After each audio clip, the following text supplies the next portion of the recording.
ചോദ്യം ഇതാണ്, A B C എന്നിവരുടെ മാർക്കുകൾ തമ്മിലുള്ള റേഷ്യോ 7:2:5. ഞാനൊന്ന് എഴുതുവാണ്. എയുടെയും ബിയുടെയും സിയുടെയും മാർക്ക് തമ്മിലുള്ള റേഷ്യോ ആണ് 7:2:5. ഇനി എന്താ ചോദ്യത്തിൽ പറയുന്നത്? ചോദ്യത്തിൽ പറയുന്നു എയുടെ മാർക്ക് ബിയേക്കാൾ 120 കൂടുതലെന്ന് പറയുന്നു. അപ്പോൾ നിങ്ങൾ ചിന്തിക്കുക, അങ്ങനെങ്കിൽ എയുടെ റേഷ്യോ ബിയുടെ റേഷ്യോയേക്കാൾ എത്ര കൂടുതലാ? 7 പറയുന്ന റേഷ്യോ 2 റേഷ്യോയേക്കാൾ എത്ര കൂടുതലെന്ന് ചോദിച്ചാൽ 5 കൂടുതലാണെന്ന് മനസ്സിലായി. അപ്പോൾ നമുക്ക് എഴുതി വെക്കാം. 5 എന്ന റേഷ്യോയുടെ വിലയാണ് ചോദ്യത്തിൽ തന്നിരിക്കുന്ന 120. എന്താ കണ്ടുപിടിക്കേണ്ടത്?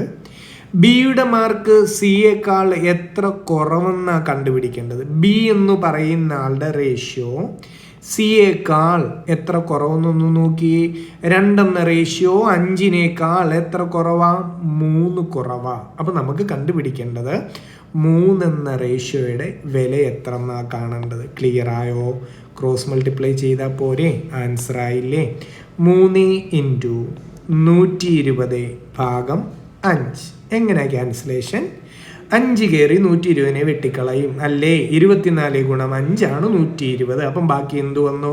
3 × 24. നമ്മുടെ ആൻസർ 72. ഓക്കെ അല്ലേ? ശരി, താങ്ക് യു.